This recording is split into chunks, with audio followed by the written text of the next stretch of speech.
英国王在人群中多看了一眼这个侍女，侍卫立马上前发出邀请。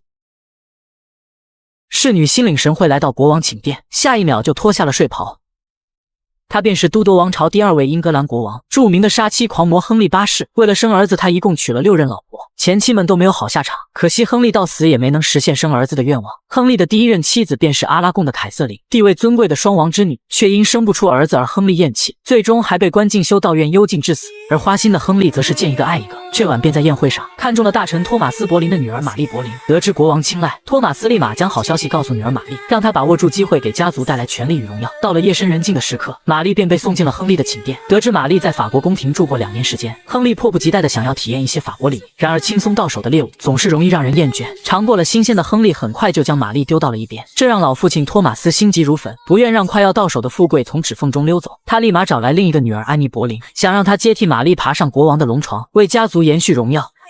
Even if he had me, who is to say he would keep me? It's not just Mary. They say that all his liaisons are soon over. He blows hot, he blows cold. 野心勃勃的安妮·柏林绝不甘心只做一个小小的情人，而父亲更是对她的这份野心了如指掌。There's something deep and dangerous in you, Anne. Those eyes of yours are like dark hooks for the soul. 在父亲的推波助澜下，安妮·柏林很快便登上了历史舞台。在几天后的化妆舞会上，安妮扮演被囚禁的少女，而爱玩的国王则扮演拯救少女的骑士。仅仅只是对视了一眼，安妮妩媚的眼神便勾走了亨利的魂魄。待到安妮摘下面具后，亨利更是直接沦陷。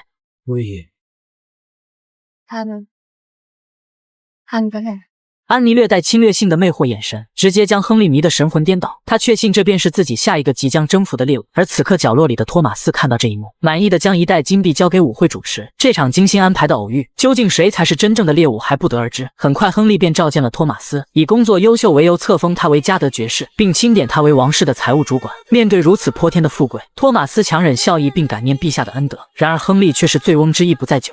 Oh, I almost forgot. Your daughter. The one who performed in our masquerade. Anne. Yes. 托马斯微微一笑，立马迎合亨利，表示安妮不日就将入宫，成为王后身边的贴身侍女。亨利听后满意的会心一笑。与此同时，安妮为了顺利入宫，也与相恋多年的诗人男友决绝分手。Never ask of me, but if you value your life, speak of me to others. Do you understand? 一切安排妥当，安妮顺利成为王后凯瑟琳的贴身侍女，也即将与国王亨利展开一场极限拉扯。7岁小公主被迫与邻国小王子联姻，两人跨过长长的餐桌来到彼此面前。Are you the Dauphin of France? Oui. Then I want to kiss you.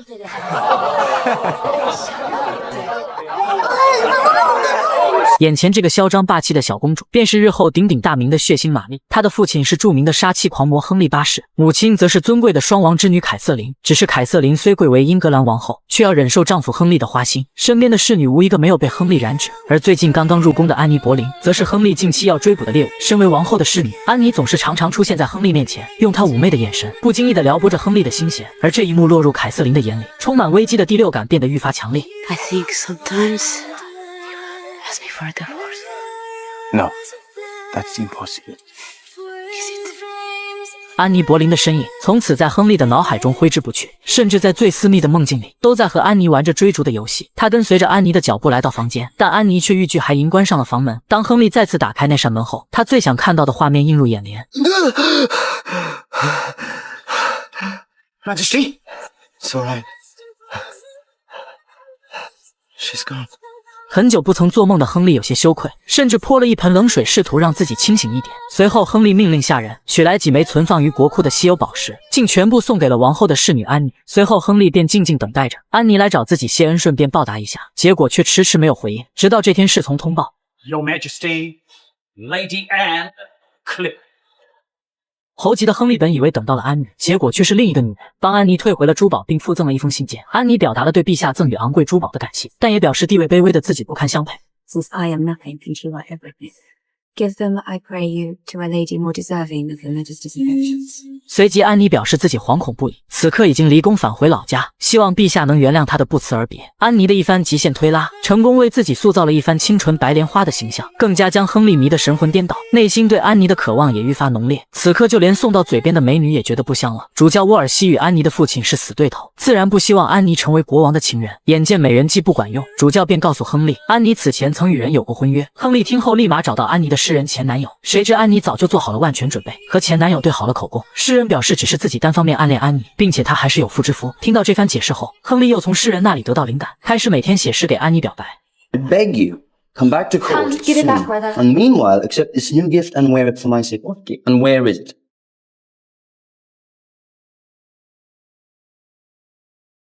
随后，安妮便将她的推拉分寸拿捏到了极致。看到安妮重新回宫，亨利顿时心情大好，不值钱的主动凑上去询问安妮，想立刻约她私下见面。然而安妮却转头和一个帅哥聊得火热，气得亨利垮着一张马脸。随后，亨利便找到躲在角落的安妮，拉起她的小手。本来还好好的说着情话，亨利却掐住了安妮的脖子，质问刚刚与他调情的男人是谁。结果安妮却说那是他的哥哥。得知真相的亨利立马笑开了花，可还没等他得手，安妮又借口抽身离开，留下亨利一人独自在原地意犹未尽。这次过后，亨利对安妮的爱意都不加掩饰，眼神更是一秒也离不开她。一旁的王后凯瑟琳看着只能是有苦说不出。一曲舞罢，安妮对亨利露出了俏皮可爱的笑容，激动的亨利立马献上热烈的掌声。接下来的日子里，两人一封封肉麻的情书往来，安妮有条不紊的按照计划进行，而亨利却被冲昏头脑，越陷越深。这天，哥哥再次拿起亨利写给安妮的情书开始朗读。 I have given you my heart. Now I desire to dedicate my body to you, written by the hand of him who in heart, body and will is your loyal and most ensured servant. H.R. And look, he's drawn a little heart between the letters H and R. 不得不说，此刻的亨利属实是有些少女心和恋爱脑了。而安妮也意识到可以开始收网了。为了感谢亨利赠送的诸多珍宝，安妮也回馈了他的信任。 Small though it is, and allow me to remain, in all things, your ever-loving servant.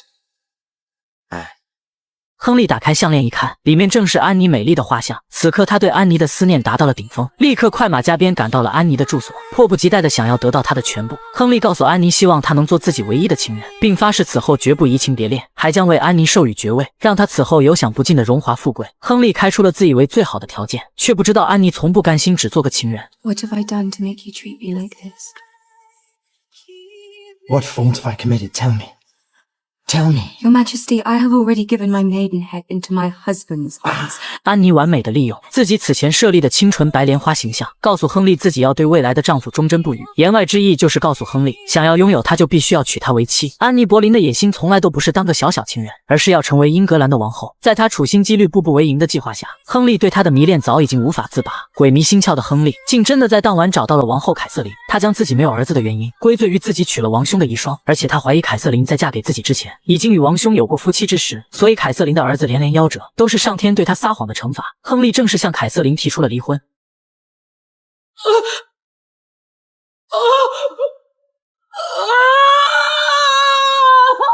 女人身穿红色丝绒礼服，穿过众人注视的目光，来到国王亨利八世的面前。为了提高安妮·柏林在宫廷中的地位，亨利特授予她彭布罗克女侯爵的贵族头衔，赐予领地，每年还有10万英镑的零花钱。不仅如此，亨利还亲手为安妮加冕，将爵位受状放入安妮的手中，一举一动都足以证明安妮此刻在亨利心中有着举足轻重的地位。一人得道鸡犬升天，安妮的家人跟着受益颇多，这样的状况也渐渐让安妮恃宠而骄。她不满被废弃的王后凯瑟琳依然住在王宫之中，而亨利为了哄安妮开心，决定带着她去行宫围猎，并下令废后凯瑟琳必须在此期间离开王宫。绝望的凯瑟琳只能看着亨利与安妮开心的启程，绝情的亨利甚至连告别的机会都没有给她。至此，尊贵的凯瑟琳离开了王宫。 God bless your Majesty. God bless you. Thanks. 就算被赶出王宫，凯瑟琳依然还是人民心中敬重的王后。然而，安妮·柏林虽然此刻得到了国王的偏爱，但却并未得到众人的认可。新任罗马教皇就想着要悄悄将安妮除掉，毕竟比起英格兰脱离罗马教权的控制，除掉一个小小妖女要划算得多。很快，这个讯号便传到了安妮的面前，眼前的3张扑克牌暗藏着预言。 This is the king. This is the queen. And this is myself with my head cut off. 但此时的安妮沉浸在上位的喜悦中，根本没有将这样的恐吓放在眼里。次日，亨利带她在雪地里散步，并在美景中告诉了她一个好消息。 I want to present you formally as King Francis, for that's my future wife and future queen. 如此惊喜听得安妮脚下一软，她终于距离梦想越来越近了。不久后，亨利便带着安妮一同出访法国。晚宴时，亨利与法国国王愉快地签下了新的联盟条约。但紧接着，法国国王就向亨利致歉，因为他的王后和妹妹都出于某些原因不能来接见安妮。但其实大家都心知肚明，安妮此刻的身份依然还只是国王的情妇，自然不待见她。而由于安妮之前作为陪嫁女官，在法国宫廷中生活过一段时间，法国国王对于她曾经的风流韵事也略有耳闻，安妮便想让国王帮她保守秘密。I am a Frenchman. I would never betray the secrets of a woman, especially a beautiful woman. 其实法国国王也更支持安妮上位，毕竟安妮与法国宫廷更加亲近，这对他而言也更有好处。只是最后国王作为朋友，给了安妮一个小小的忠告。The fact is, the station you will be asked to occupy is not an easy one, especially to those not born to it. It is much harder to have everything than to have nothing. If I had not been born to be king, I would certainly not have wished that fate upon myself. Welcome here. 不久之后，亨利任命了坎特伯里大主教，他不需要再对罗马教廷敬重，只需要对上帝和国王效力。很快，大主教便正式宣布亨利与凯瑟琳的婚姻无效。1532年11月14日，亨利与安妮秘密举行了婚礼，而安妮也很快就有了身孕。为了让他们的婚姻以及安妮肚子里的继承人合法，亨利要为安妮举办一场正式的加冕仪式。她是英国史上第一个被送上断头台的王后，野心勃勃的安妮·博林，此刻也是她加冕为亨利8世第2任王后的荣耀现场。然而这时，在临街的一个2楼窗口，正有一名杀手将枪口对准了她。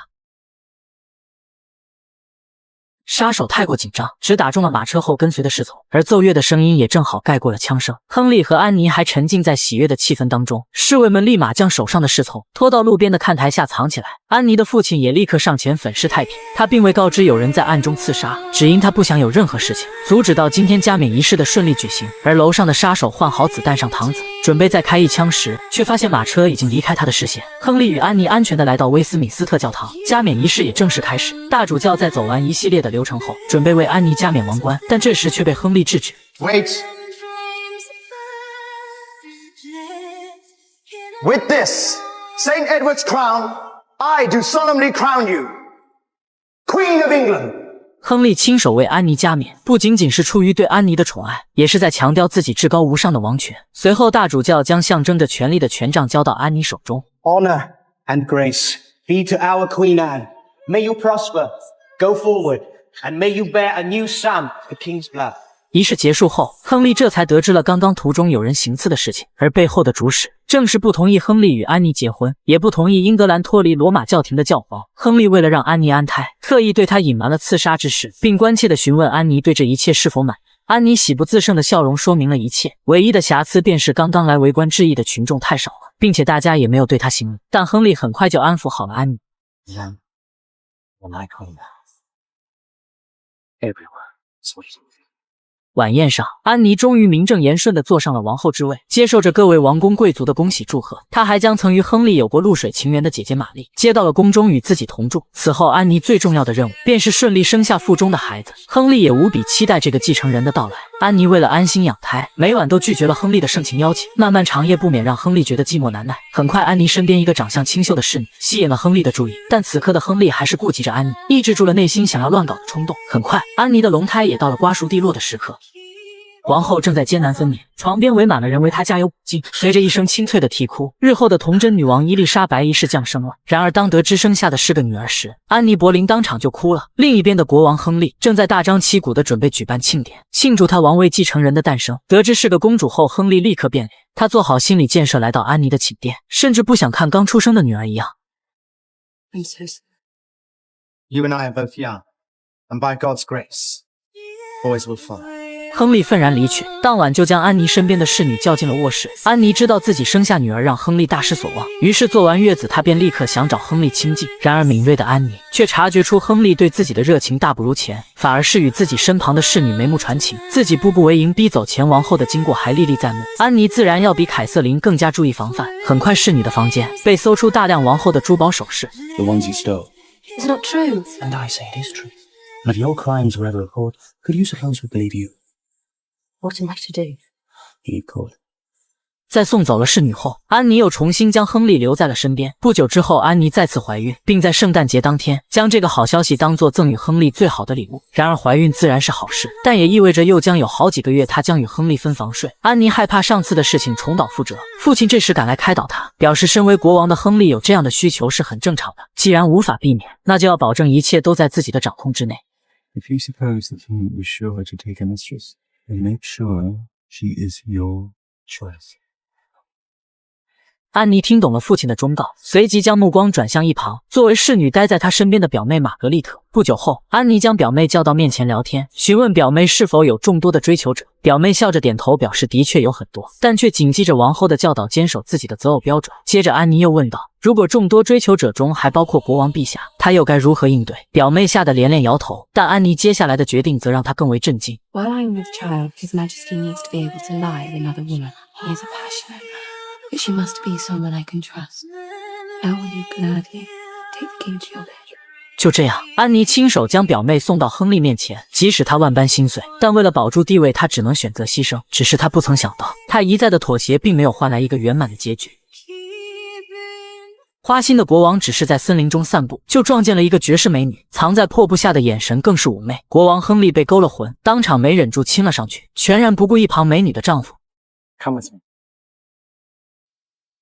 亨利不管是在哪里遇见了美女，最终的目的地都是他的寝殿。即使是废黜发妻凯瑟琳，娶了将他迷得神魂颠倒的安妮·柏林，亨利依然没有改掉花心风流的本性。而在安妮第一胎生下了一个女儿后，更是失去了亨利的宠幸。后宫的莺莺燕燕让再度怀孕的安妮十分不安。由于长期的猜疑和巨大的精神压力，竟让安妮在即将临盆之际腹痛难耐，只见的一抹血色更是让她直接晕了过去。再次醒来时，安妮已经失去了腹中的孩子。而赶来的亨利不仅没有一句安慰，还下令要将此事保密。 Thank you, Your Majesty. 然而比亨利更过分的是安妮的父亲，他丝毫不关心女儿的身体，反而责备她到底做了什么导致流产。 Not to lose the king's love, or everything is lost. 父亲警告安妮一定要守住柏林家族满门的荣耀，但似乎却忘了，如今他们所得到的一切都是因为安妮。流产后的安妮让亨利更加失望，亨利更愿意和满屋子的美女玩耍，却不想来看安妮一眼。而安妮虽然已被加冕为英格兰王后，但却并未得到教皇的认可，民众们更是爱戴前王后凯瑟琳对安妮不满。安妮为了让更多人认可她的地位，决定从凯瑟琳的女儿玛丽公主入手。 I would welcome you back to court and reconcile you with your father if you will only accept me as queen. I recognize no queen but my mother, but if the king's mistress would intercede with the king on my behalf, and I would be grateful. 玛丽誓死要捍卫母亲的地位，绝不肯向安妮低头，霸气决绝的态度全然不失王室风范。但安妮却在一次次的打击后，精神状态变得十分不稳定。她害怕自己如果再不给亨利生下一个儿子，就会落得跟凯瑟琳一个下场。而且玛丽公主对她来说也是极大的威胁，只要玛丽还活着，就有可能会成为女王。但哥哥安慰安妮，亨利近日来正在修改继承法案。 Elizabeth, your daughter will be made heir to the throne. The king can change his mind. He can do whatever he wills now. He has absolute power. You know that. 安妮如今已经知道了亨利性情多变，他所赐予的一切，不知道哪一天可能会被他全部收回。而且安妮还有强烈的预感，玛丽的地位很有可能会在伊丽莎白之上。 That she is my death, and I am hers.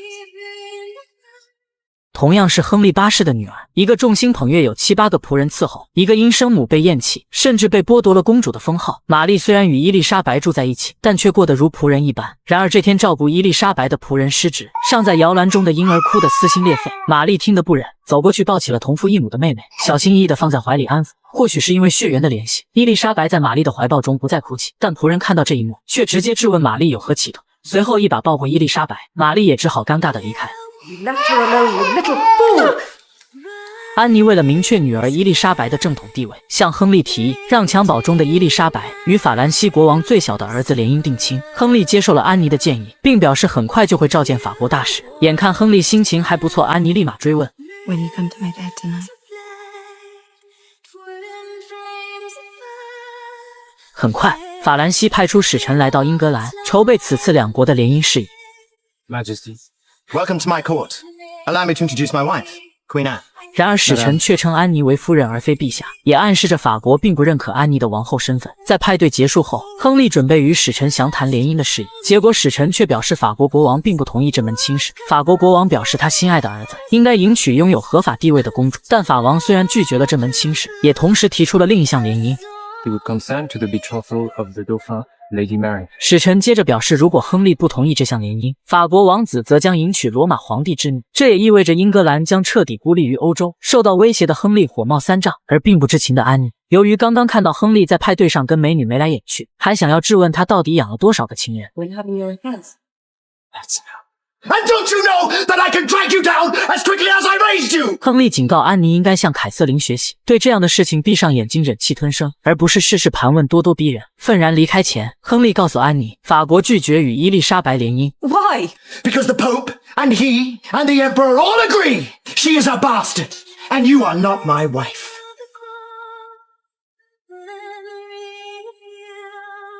王后安妮打着太阳伞，与国王携手缓缓登场。今天的安妮喜上眉梢，只因她得知前任王后阿拉贡的凯瑟琳已经病死在温莎城堡。There is good news all round. Catherine is dead. And I am pregnant. Do you understand? I am carrying King's son. 安妮为凯瑟琳的死开心的转圈圈，她自认为不会再有任何人和事能威胁到自己王后的宝座，却不知此刻亨利看向她的眼神里已经没有了丝毫感情。阿拉贡的凯瑟琳在弥留之际，终于见到了她日思夜想的女儿玛丽，意识到自己大限将至，凯瑟琳交代了自己的身后事，最让她放心不下的还是她的女儿，还有那个狠心将她抛弃的丈夫。她用尽最后的力气，口述了一封交给亨利的绝笔信。 My lord and dear husband, for which you have cast me into many miseries and yourself into many cares. For my part, I do pardon you all, and I do wish and pray dearly God he will also recommend unto you our daughter Mary, beseeching you to be a good father unto her, as I have always desired. 亨利看着信中恳切的文字，忍不住嚎啕大哭。大猪蹄子永远只会在失去后，才会念及前王后的贤惠与美好。有了现任妻子安妮·柏林做对比，亨利愈发觉得自己做了错误的决定。不过对凯瑟琳的缅怀也并未持续多久。亨利在一次外出打猎时，机缘巧合地留在西摩家的城堡借宿一晚。也正是这个偶然的决定，让亨利再次体会到情窦初开的感觉。 温柔美丽的珍西摩让亨利一见钟情，火速将她安排进宫，成为安妮王后的贴身侍女。看着相貌出众的珍西摩，安妮心中隐隐有些不安，但她却也无法违抗亨利的旨，更没有想到珍西摩将会成为她最强劲的情敌。Lady Jane, Your Majesty. 而真自然也是有备而来。西摩家将安妮曾经的上位之路学习得淋漓尽致。哥哥告诫真一定要守住自己的清白之身，为的就是来日取代安妮成为英格兰王后。进宫之后，亨利的眼神也是时刻追随着真。这天才长矛比武前，亨利特意找到真。Would you do me the honor of allowing me to wear your favors? 真立马取下绑在手上的丝带。亨利认为有了真的信誉，他一定能赢得比赛，却不想受伤坠马直接昏迷。由于头部受到重创，当时的医疗条件根本没有办法治疗，众人只能静静地在一旁祷告，祈求亨利能够苏醒。得知噩耗的安妮也立刻来到教堂虔诚的祷告。经过了2个小时的昏迷，亨利终于苏醒，而他第一时间拿出了真送给他的丝带。亨利认为自己能过活下来，全凭真的信物保佑。移情别恋的男人已经全然不在乎，怀着身孕还在为他祈祷的妻子，为了表达感谢，亨利派人给真送去了礼物和信件。然而真却将安妮的手段学得炉火纯青，礼物和信件被原封不动的送还。小小的细节又戳中了亨利。She has behaved herself in this matter most modestly. 很快，真就被邀请到了亨利的书房。 Pray you come closer. Yes, still. Here. Sit on my knee. 结果下一秒，王后就闯了进来。 Oh my god! Oh my god! Oh my god! What is this? What is this? That's what my daddy is doing. Is this you wenching with Mistress Seymour? 安妮撞见了亨利的恋爱现场，她无法接受丈夫又一次的背叛，情绪也几乎到了崩溃的边缘。亨利立马抱住她，请她冷静，至少要为她腹中的孩子考虑。然而巨大的打击还是让安妮又一次失去了孩子。 My boy! Get some help! No, no, no, no, no! 不论安妮如何哀嚎，她也无法留住这个孩子。而得知消息的亨利更是愤怒不已，指责安妮又一次让他失去了儿子，损失之巨大简直令他难以言表。于是决定暂时不再见他。 It is not all my fault. You have no one to blame but yourself. I was distressed to see you with that wench Jane Seymour. Because the love I bear you is so great. It broke my heart to see you loved others. 这番话更加刺痛了亨利。说了实话的安妮让他更加无法原谅。而经过太医的检查表明，胎儿已经显现出男性特征，但也有畸形的迹象。从这一点来看，流产也不是最坏的结果。安妮接连流产，让亨利开始相信传言，认为他曾经是受到安妮蛊惑才结下这段婚姻，而被上帝不容使得他们不会有继承人，这让亨利再次动了休妻的念头。此时，亨利身边洞若观火的大臣克伦威尔将自己的房间让给珍西摩居住，只因他的房间就在亨利的旁边，方便国王可以随时探访。而亨利谈起恋爱来还要效仿安妮的手段，送给珍西摩一条带有自己画像的项链。随后，珍西摩便带着项链来到安妮面前晃悠。What is that? Let me see it. Let me see it. 安妮看到这熟悉的撩妹手段，气得一把薅下了项链，随后便找到克伦威尔，质问他为何要跟自己作对。You have overreached yourself, Mr. Cromwell. Believe me, you have placed yourself in very great danger. 然而安妮却没有意识到，树敌颇多的他才是真正的危在旦夕了。亨利收到秘密举报，有人指控王后安妮对他不忠，亨利便与克伦威尔开始了一场巨大的计划。他先将珍西摩送出宫廷，让他静候佳音。It will not be for long. And after that we can have our heart's desires. 随后，克伦威尔便开始四处搜寻安妮的罪证，先后传唤了王后的侍女以及经常出入王后房间的男士。得不到想要的答案，克伦威尔便用上最残酷的刑罚，直到问出他想要的答案为止。而侍女玛格的一个答案，还给了他们一个意外的惊喜。When I saw her hugging and kissing her brother.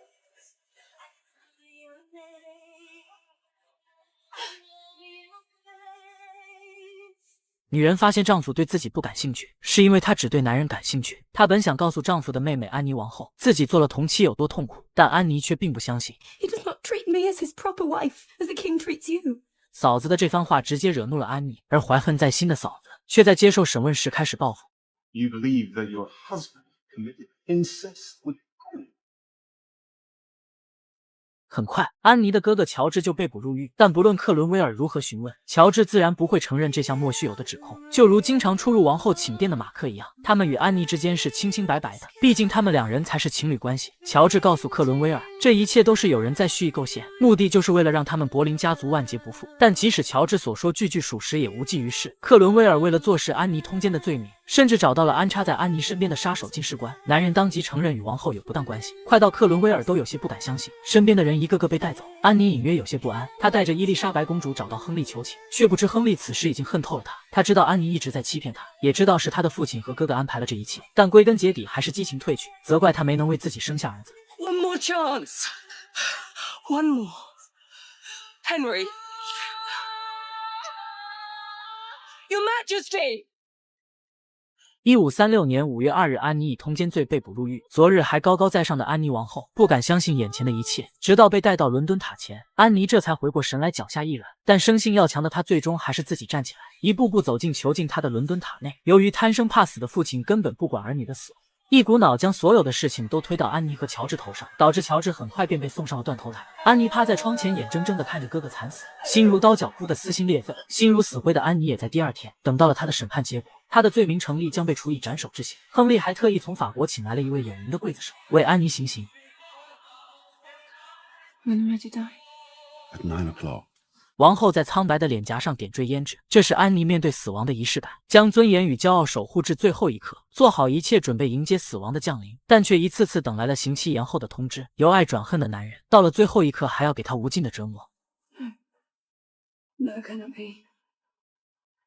It is not that I desire death, but I thought myself prepared to die. I was prepared. I fear that a further delay it will weaken my resolve. 亨利将行刑时间从9点拖延到12点，再到第二天，只是为了让安妮在等待死亡的过程中备受煎熬。但绝望的女人似乎是为了安慰自己，将延期的旨意理解为国王的心软，幻想这一切还有一丝回旋的余地。但大臣的沉默还是将安妮心中最后的希望浇灭。亨利联合克伦威尔给安妮·柏林安上了一个不忠的罪名，转而还痛恨着这份不忠，归根结底还是因为安妮未能给他生下儿子。亨利看向窗外在湖中畅游的天鹅，洁白无瑕，优雅又美丽。他们一生只有一个伴侣，也象征着忠贞不渝。但亨利却命人将天鹅做成蛋糕，美丽的事物终将被他得到，最后也被摧毁。对安妮从爱到恨到最后的置若，亨利在一番折磨后，终于决定放过彼此。 Madam, the hour approaches. You must make ready. 大臣交给安妮一个装有20磅的钱包，这将用来支付刽子手的服务。随后，安妮便一步步走出伦敦塔，走向断头台，一路上围满了前来看戏的群众，甚至超过了她加冕王后时的人数，不免让人唏嘘。安妮决绝地走上断头台，迎接自己最后的命运。 Good Christian people, I have come here to die according to the law and thus yield myself to the will of the king, my lord. I pray and beseech you all to pray for the life of the king. My sovereign lord and yours, who is one of the best princes on the face of the earth, who has always treated me so well. Wherefore I submit to death with a good will, humbly asking pardon of all the world. 随后，安妮褪下华服，摘下华贵的首饰，亲手将砍头的费用交给刽子手。记得当初安妮在加冕王后时，没有人向她行礼致敬，但此刻众人纷纷跪下，表达了心中的敬意。